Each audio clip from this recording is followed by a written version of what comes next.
Today, we're going to take a look at the topic of double comparatives and double superlatives, which show up sometimes on the SAT. So, we have 8 different rules. We'll take a look at rules 1 through 4 and then practice them. Then, we'll take a look at rules 5 through 8 and then practice those.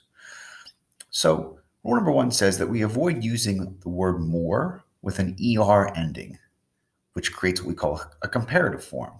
Comparative means we're comparing two things. So we never should use the word more and the ER form of an adjective together. So I wouldn't say, I am more faster than you. I would just simply say, I am faster than you. Using both of them would create what we call a double comparative. We also have rule number 2, which creates what we call a double superlative. We wouldn't use the word most and the EST ending to an adjective because that would create 2 superlatives. Superlative just simply means it's the best. So you have good, you have better, which is comparative, and then best, which would be superlative. So I wouldn't say he had the most highest grade in class. I would simply say he had the highest grade in class. I don't need both most and highest. That would create what we call a double superlative. Rule number 3, we should also avoid words like less and least to actually create a double comparative or double superlative. So just like we would avoid the word more and most, we're going to avoid less and least if we're using an ER or an EST. So if I said, out of all my friends from high school, you are the least likeliest to succeed in life, well, I don't need to say the word least and likeliest. That's a double superlative. So I'd say, out of all my friends from high school, you are the least likely to succeed in life. Lastly is rule number 4. This is the one that SAT will sometimes give to you because it's an error that a lot of people make. So we use the superlative form only when you have 3 or more references of comparison. So when you're comparing 2, you get to use the comparative form. If you're using 3 or more, you use the superlative. So for example, you shouldn't use the word worst or best unless there are 3 or more. So if I said, of my 2 English teachers over the past 2 years, I think Mr. Marsh is the smartest. Well, if you're only comparing me to one other person, you can't use the word smartest. You have to say, out of my 2 English teachers over the past 2 years, I think Mr. Marsh is smarter. Or you can say the smarter. Some people don't like using the word the with the word smarter, but it is correct if you wanted to. And that would create the comparative form. If I was comparing myself to 3 other people, then you could be the smartest.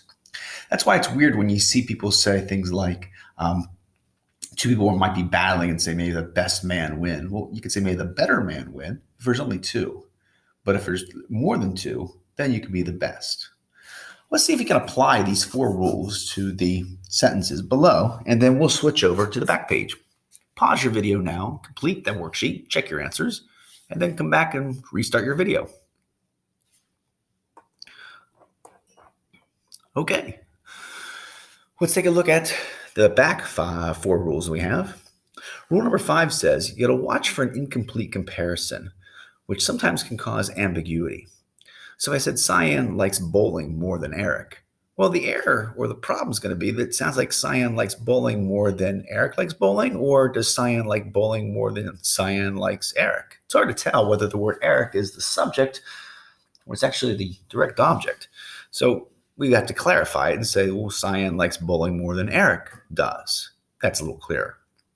If I said the dances in my school are duller than your school, well, it sounds like I'm comparing the dances in my school to your entire school. And I'm not. I'm comparing dances to dances. So I would say the dances in my school are duller than those or the dances in your school. The SAT loves that particular sentence right there. They'll use that sort of style again, where they don't repeat the word dances twice, but they'll use a pronoun like those, just to see if you can pick up on that as being the correct comparison. So be careful of rule number 5. Rule number 6 says, watch out for faulty parallelism. So the error might read, many teens think that going to plays is not as much fun as movies. Well, we know what you mean, but if you think about it, we're comparing the gerund of going to plays just to the word movies. And so anytime I can actually add more words to make it clearer, it's probably the right answer. Many teens think that going to plays is not as much fun as going to movies. Rule number 7 says, watch out for an illogical comparison. Sometimes we forget to use the word other or else when we're actually comparing something with others in the same group. So if I said Melanie's tractor is more powerful than any tractor at the Lampeter Fair, that might be true. But if Melanie's tractor is actually part of the competition, we should say Melanie's tractor is more powerful than any other tractor at the Lampeter Fair. Another example, if I said Austin usually eats more pancakes than anyone in the contest, that might be true if Austin's not really competing. But if he's actually part of the contest, we should say Austin usually eats more pancakes than anyone else in the contest. And lastly, be careful of the word as. Usually you have to use it twice. You could say something is as strong as or as long as. Sometimes we forget the second one if we write a certain type of sentence. So for example, if I said, Alani plans to study as hard, if not harder than she did last time. Well, we've forgotten that second word as. We mean Alani plans to study as hard as, if not harder than, she did last time.